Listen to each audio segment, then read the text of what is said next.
Bom, vou tentar gravar esse vídeo aqui sem roteiro, sem nenhum tipo de script, sem nada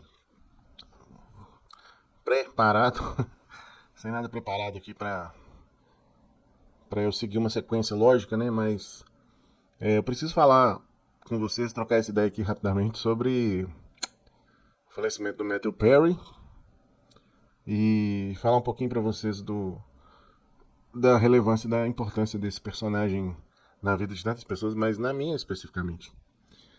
O Paul Reiser, que é esse comediante aqui, que é um dos criadores da série definitiva sobre relacionamento.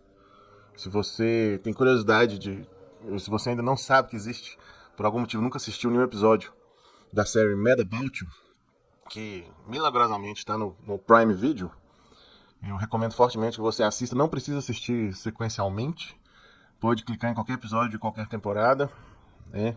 São episódios fechadinhos, histórias começo, meio e fim, avulsas e maravilhosas que definem exatamente o que é fazer parte de um relacionamento afetivo. No caso, um casal, né? O Paul e a Jamie, e o cachorrinho deles, e depois a filha. E a série definitiva sobre relacionamento, como eu disse. Perfeito. Momentos que você vai rir muito, que você vai se identificar imensamente e que você vai se emocionar também, eventualmente. Série baseada no stand-up do Paul Reiser, que era muito comum isso na época, anos 90. O comediante, os produtores assistiam um show de stand-up do determinado comediante e falavam: essa piada é muito boa, você não consegue transformar a ideia dela em 5, 10, 15, 20 episódios de uma série pra gente, não? Muitos comediantes fizeram isso, né? O Ray Romano, o próprio Seinfeld, obviamente. A série King of Queens também tem essa premissa, né? Muitas vezes as piadas são colocadas ipsis literis, exatamente como são apresentadas no palco. Elas aparecem aí num episódio ou outro dessas séries.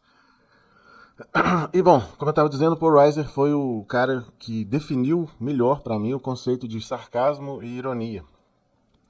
Num livro que eu li dele há muitos anos atrás, ele define perfeitamente esse conceito, explicando o seguinte: que quando a realidade é insuportável, quando você tem consciência plena de que seus sonhos fracassaram, de que tudo que você sempre quis ser, ou saber, ou conhecer, deu errado, que suas expectativas e esperanças, seus projetos de vida fracassaram miseravelmente, que a realidade se torna insuportável para você, que a cobrança da sociedade, das pessoas, se torna insuportável para você, a única saída, além, obviamente, né, de dar fim a tudo, é você rir de si mesmo, né? Tanto que eu amo o conceito de diversão, que é esquecer de si, né? Esquecer de si mesmo. Isso é muito importante, fundamental na vida de qualquer pessoa. Ele fala o seguinte, que a única solução para isso é você brincar com o desconforto que a situação real gera em você, né? Que é uma... Dá licença, Arielzinha. Que a situação é muito pesada e que você só consegue suportá-la fazendo uma brincadeira, uma piada, rindo da situação ou de você mesmo. E um sarcasmo é quando a realidade se torna insustentável e você só consegue sobreviver fazendo piada, né? Quantos de nós não vivemos isso, não vivenciamos isso até hoje? Isso para mim é uma parte intrínseca do fato de eu estar vivo até hoje. A parte fundamental, né, na verdade. E o Chandler Bing, do Friends, foi um dos maiores expoentes aí dessa vertente autodepreciativa, no bom sentido, né? Tem gente que acha que não existe autodepreciação no bom sentido, tem gente que advoga isso fortemente, mas só quem sobrevive numa realidade insustentável e que tudo deu errado sabe a relevância e a importância disso. E você não está sozinho, muita gente passa por isso. E o Chandler foi um dos caras que me salvou na época que eu assistia Friends, lá atrás no Sony ainda, passava no Sony Entertainment, na TV a cabo na época, bons tempos. E até o Michel desse canal aqui, ó, fala um pouco sobre isso.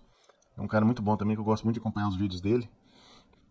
E, bom, tem uma outra série, do Tom Cavanaugh, que é o protagonista, que eu nunca vi disponível em nenhum streaming, nunca vi em lugar nenhum.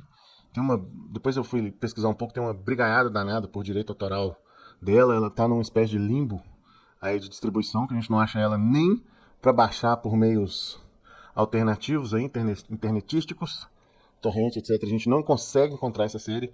Graças a Deus eu fui agraciado, né? Eu fui abençoado com a chance de poder acompanhá-la ao vivo quando passou também no Sony Entertainment na época, uma série chamada Ed, que era também a epítome, né, o cúmulo aí, o maior expoente, uma representação inacreditável desse humor transcendental de rir de si mesmo, né?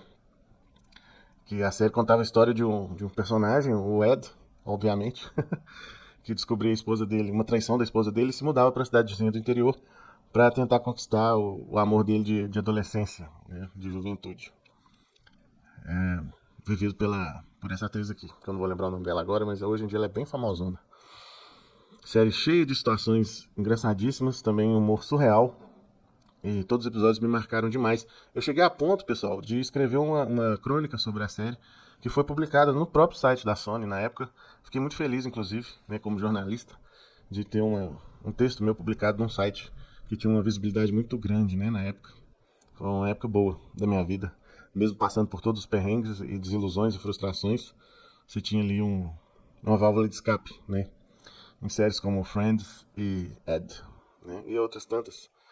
E, cara, como eu descobri na época a importância da ironia e do sarcasmo para a sobrevivência, né? Para a própria manutenção do bem-estar físico, emocional e psicológico e espiritual, eu não poderia deixar de comentar aqui sobre a minha identificação com o Matthew Perry em nível subatômico, até molecular, inclusive.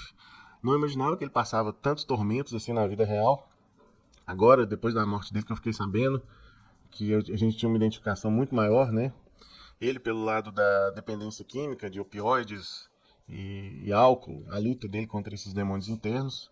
Eu também, com a minha luta, apesar de não parecer, contra inadequações aí, múltiplas, né, doenças que eu tenho desde os meus 12, 13, 14 anos. Eu tô com 46 agora. E elas continuam muito presentes aí, muito reais aí na minha vida, apesar de eu ter superado alguns probleminhas, algumas dificuldades. E passado minha dor de perrengues todos os dias, obviamente, igual todos os seres humanos passam. Não existe vida perfeita, não acredito que existe vida perfeita. E eu queria deixar. Tem muita gente que fala assim: não, Friends envelheceu mal demais, as piadas perderam a graça. E cara, não, eu discordo radicalmente disso. Eu assisto os episódios, tenho todos de cor na minha cabeça, porque assisti milhares de vezes cada um deles. Obviamente tem piadas que podem estar datadas, digamos assim, óbvio.